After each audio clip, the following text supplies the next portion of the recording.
The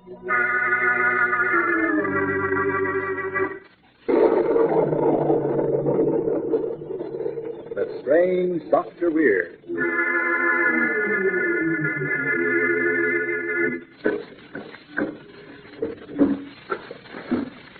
Good evening. Come in, won't you? Why, what's the matter?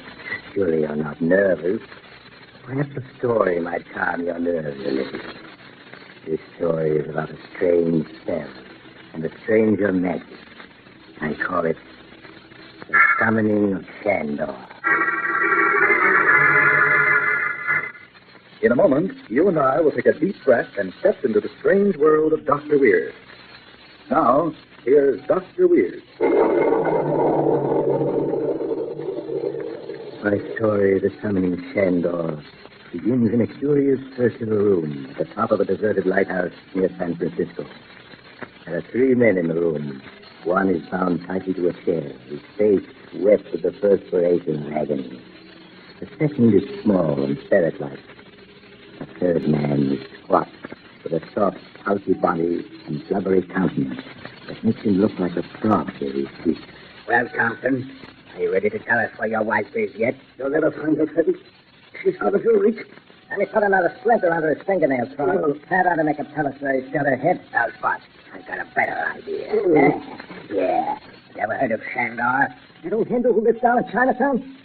Yeah, I heard plenty about him. I don't want nothing to do with that guy. They tell me one little trick of his called the summoning is supposed to make anybody you want come to you, even from the furthest ends of the earth. You mean he can bring him here even if we don't... Yes, Spot. Suppose you go get this Chandor. You'll have him work his spell. And no matter where Thompson has his wife hidden, she'll come to us, whether she wants to or not.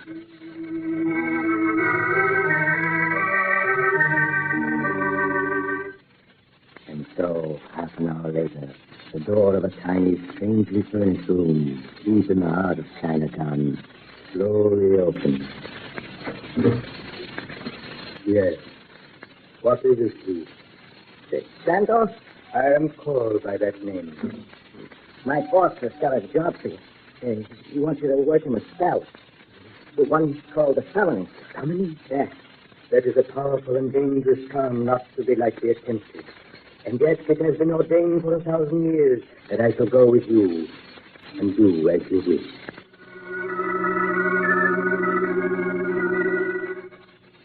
A few minutes later, Chandor, followed by Spot, was climbing the endless steps that led to the top of the deserted lighthouse, where Frog Fenton and his prisoner were waiting.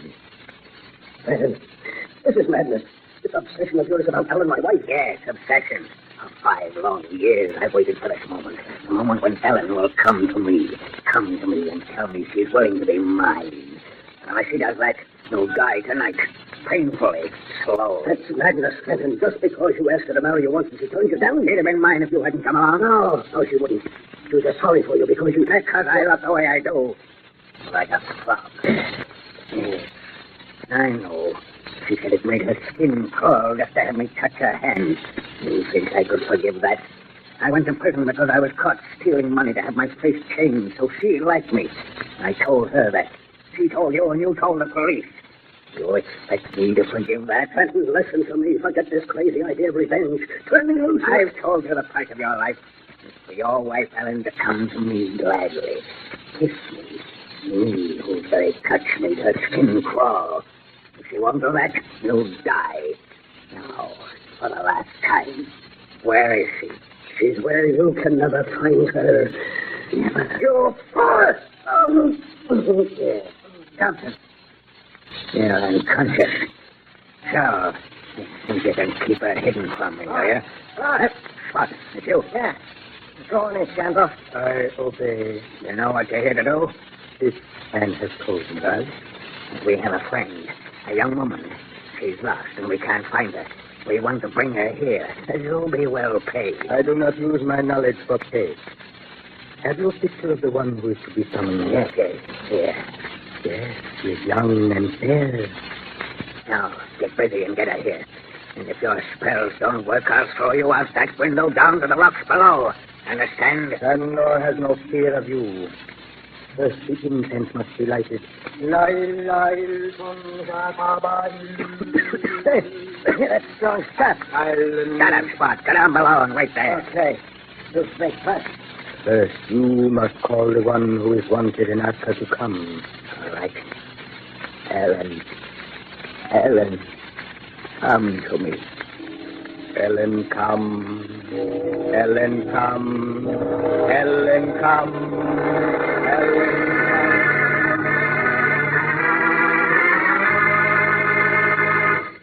We'll learn what happens in just a moment. First, I wonder if we could have a word with you, Dr. Weird. Yes, young man. What is it? Well, your program really scares me tonight, Doctor.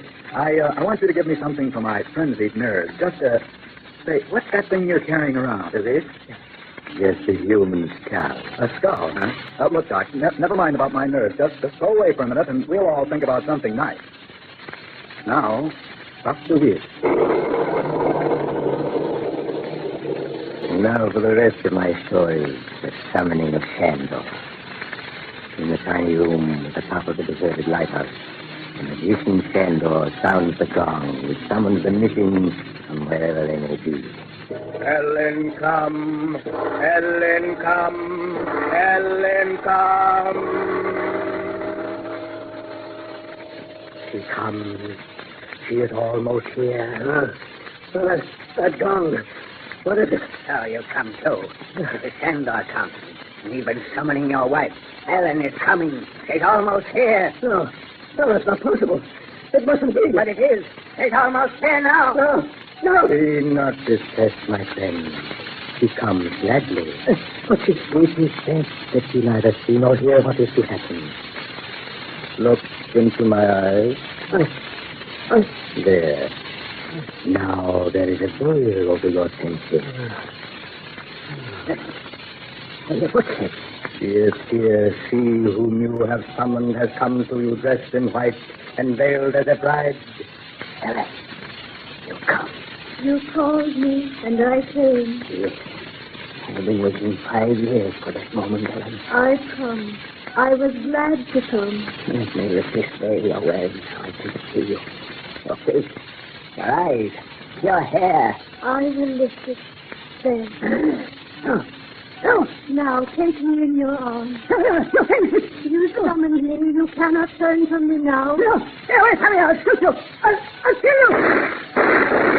You summoned me. I shall remain with you as long as you live. You're still coming toward me.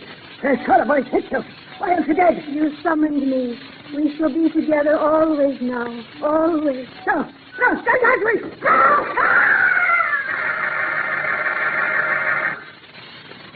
You summoned me, and I came. Now I must go back. Go back. Yes, you must return once more from whence you came. It was a great distance, but I was glad to come. Tell my husband not to grieve. I was glad to come. Glad, but now I must go back. Now, my friend, you may awaken. Chandor. What happened? Oh, Sven. The frog-like one whose soul was evil had gone. When your wife came to him and he saw her face, mad overtook him. He leaped to his death on the rocks below. Her face. It was horribly mutilated in the accident in which she was killed. She was buried in her wedding dress and veil. She said she was glad to come. But she couldn't have come. She's dead. She's been buried for years.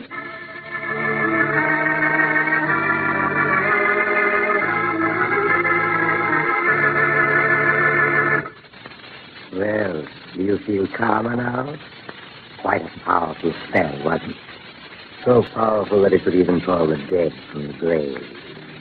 Oh, you don't believe a word of it? I'm glad. You'll sleep better tonight. Or perhaps. Drop in on me again soon. I'm always home. Just look for the house on the other side of the cemetery. The house of Dr. Weir.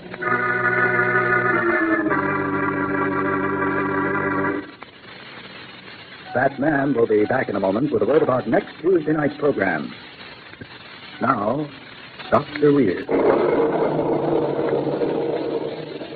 I hope you'll drop in on me again next week. I want to tell you a story I call Death in the Everglades. A story about a young couple who couldn't wait for their uncle to die and leave them his money. They went into the Everglades to get it. But their uncle's friend persuaded them to stay.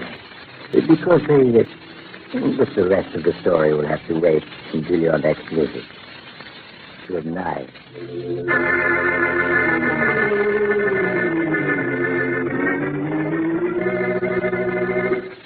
Join us next week at the same time for another visit with The Strange Dr. Weird.